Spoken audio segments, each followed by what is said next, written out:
Hey everyone, and welcome back to SwitchCorner. My name is Alex, and today I have the pleasure of walking you through the top 10 worst games I played personally in 2021. Always a fun list to make, but also kind of full of bad memories for me, so hit subscribe if you love the Switch, as much as we all do here. Join our growing family, and let's get started.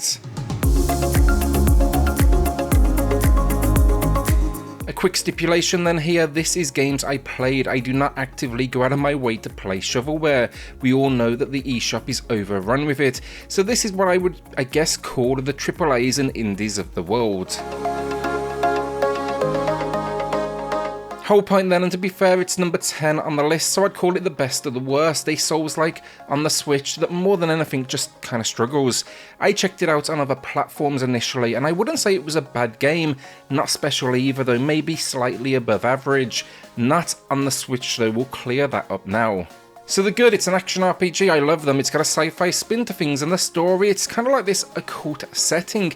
Very cool stuff, but sadly everything it does good is held back by its problems. Think here, visuals that are just so weak and muddy, it makes navigation more difficult than it needs to be.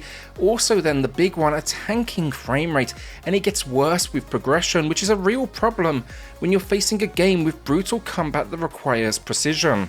To top it off, multiple crashes that caused me to walk away from this one, but I will say here, 2022 will be the year for the channel of suffering through issues and calling out more than ever. I do promise you that. Taxi Chaos then is an interesting one. I think it got a lot of what I would call okay reviews, and I think it was a complete miss for me. You want to be an equivalent to Crazy Taxi, you better bring a good show, and this did not. The main problem, the core experience is so buggy, and it should be so easy to deliver on. The concept is, as simple as pick up passengers, drop them off, build a high score, and yet somehow they failed to deliver that. Let's run through the issues and the arrow top of the screen, supposed to direct you. Yeah, good luck with that, it often freaked out, ruining my runs. The high scores and online leaderboards, exactly what I wanted to see, great idea for sure. But here's the problem, the game doesn't tell you how to earn that high score, so good luck improving on your last one. I can keep going here too as well, the world is dull, the tutorial is lacking, and the visuals here are weak. It has pop-in. Pedestrians are basically texture blurs, and the music at launch was weak at best EDM. I immediately jumped into Crazy Taxi on my Dreamcast as a palate cleanser. The final thing, they misadvertised the game as being published by Sega. That was actually a lie that Sega denied, and the price point finally was ridiculous. Since then, decent enough idea, horrible execution, which again I disliked more than most. A dystopian sci-fi experience. It mainly came into the spotlight thanks to controversy surrounding what was basically its overly sexualized characters. It was no doubt an attempt to hurt the game by giving it all this publicity, but naturally, this all resulted in what was more sales than the game deserved. Story-wise, you're in this world investigating an apartment complex, piecing together the stories of what is 14 lost souls. And there begins the dull-ass fetch quest of running backwards and forwards on a 2D plane over and over and over again, with very little in the way of unique ideas. Sadly as well, that story, it had so much potential, but it just ends up being weak. It starts in this very cool world, like a bar area, very adult but very cyberpunk, and then it throws you into grey corridors for the rest of the game. This is all topped off then with constant load screens. Open a door, load screen. Turn a corner, load screen. Think about doing anything entertaining. Screw it, load screen. It breaks immersion with this every opportunity it gets. Just, in my opinion, forget this game, play the Coma 1 or 2 instead. It's the same idea, but it's done good. Grand Theft Auto Trilogy then, it was always going to be making an appearance on this list, which you never would have thought at the beginning, of 2021. But this actually now may be a little higher on the list than some would expect. The reason for that, with all of its issues, frame rate, a complete disregard for the style of the game, terrain that literally went the wrong way. I'd rather actually suffer through all of that than many of the remaining games on today's list. I know there's good games in here though, we all do. Patches, they have begun to come through, and I hope they can get it to something that's somewhat respectable, or at least to a certain level of playability. At this point, I'd say maybe San Andreas is somewhat playable. The biggest thing I can say here though is Rockstar lost my respect entirely. They continue to cash in with a whole host of, new microtransactions for GTA Online, and sure, they didn't work on this release, but there's no way they didn't check it out before greenlighting it for that drop. The physical release at least got pushed back, that's a start for sure, but this deserved better and we all expected more. In my opinion, play Saints Row instead. Monster Harvest then, and quite honestly I got fed up with this one within a few hours. It had a few patches since that launch, but it's still far from good. It's a game that promised the world yet delivered so little. The idea was sound enough, I'll give them that, it's Stardew Valley meets Pokemon, but we received a game that failed in both arenas. My experience, a tutorial that gave you little to nothing, a save file that was deleted, a stamina meter that penalised me sometimes, but not always, and then environmental objects and characters that didn't interact with me. At one point, even the main menu would not work. Maybe there's no other games doing this combo, fair enough, but play Stardew, Pokemon, Neximon, any of them instead of this. If you want maybe a weird little crossover, maybe play Monster Sanctuary. That's Pokemon meets Metroidvania, but it's actually done good. I should have known issues were incoming with this one though, after a fair few delays.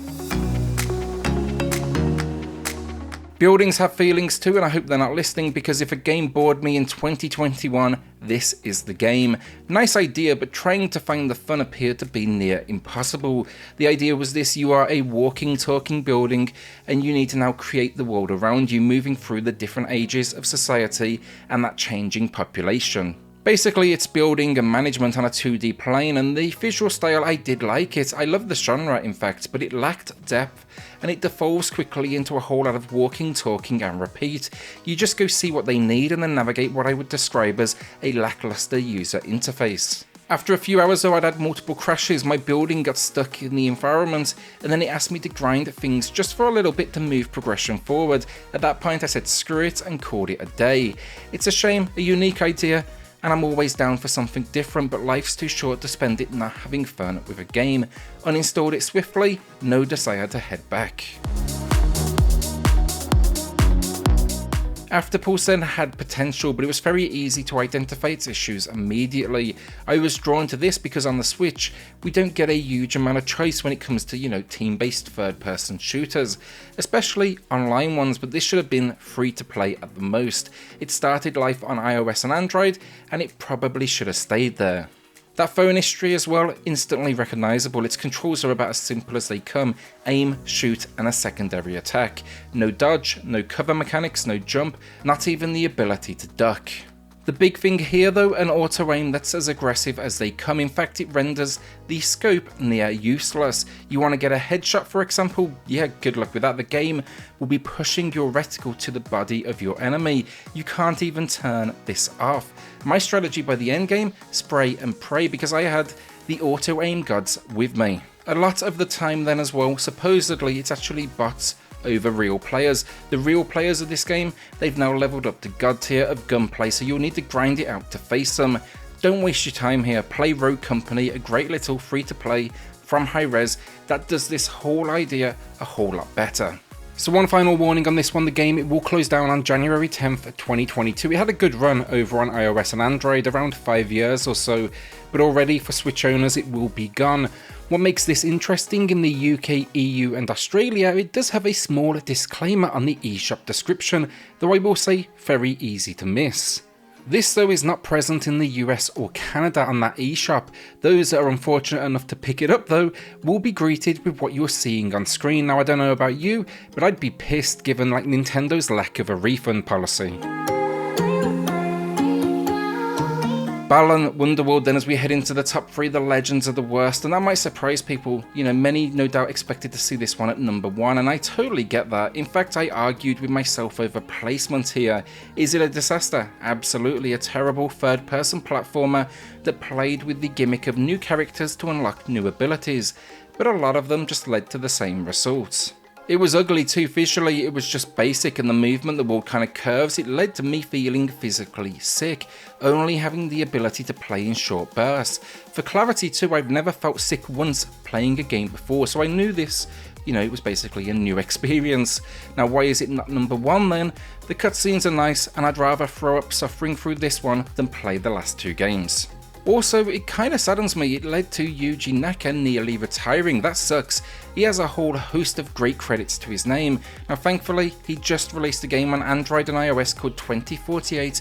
Hopefully he's gonna find that confidence again.